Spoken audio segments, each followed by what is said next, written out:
Hai, perkenalkan nama saya Dewanti.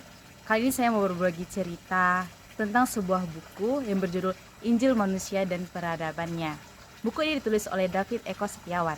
Nah, buku ini cukup menarik karena buku ini tidak hanya membicarakan Injil sebagai kabar baik, tetapi buku ini bercerita bagaimana Injil dapat mempengaruhi manusia dan bahkan mempengaruhi peradaban dunia.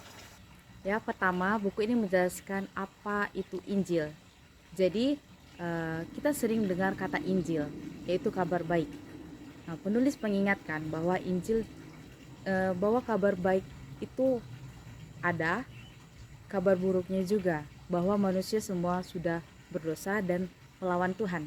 Nah, jadi kabar baik itu jadi sangat penting. Nah, jadi karena Tuhan Yesus Kristus datang sebagai jalan keselamatan.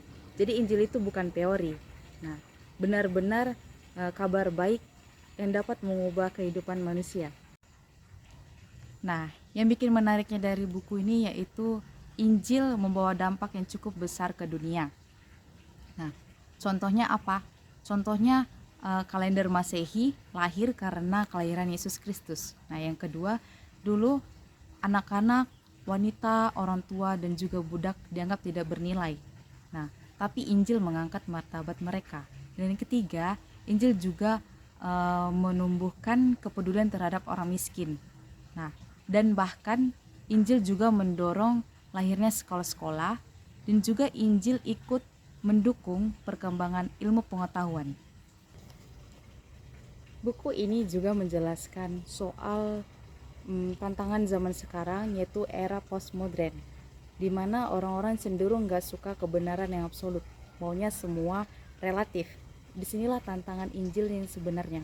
Nah, sekaligus peluang untuk kita dapat memberitakan Injil melalui dialog kehidupan dan cerita pengalaman iman, dan tentu saja kita dapat menggunakan teknologi digital yang kita gunakan sehari-hari.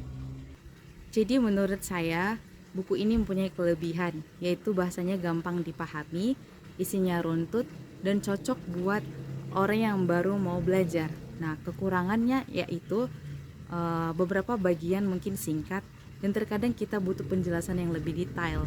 Nah, saran saya kepada penulis agar contoh-contoh dapat direlevansikan dengan kita yang dekat di Indonesia sekarang, agar buku ini semakin relevan.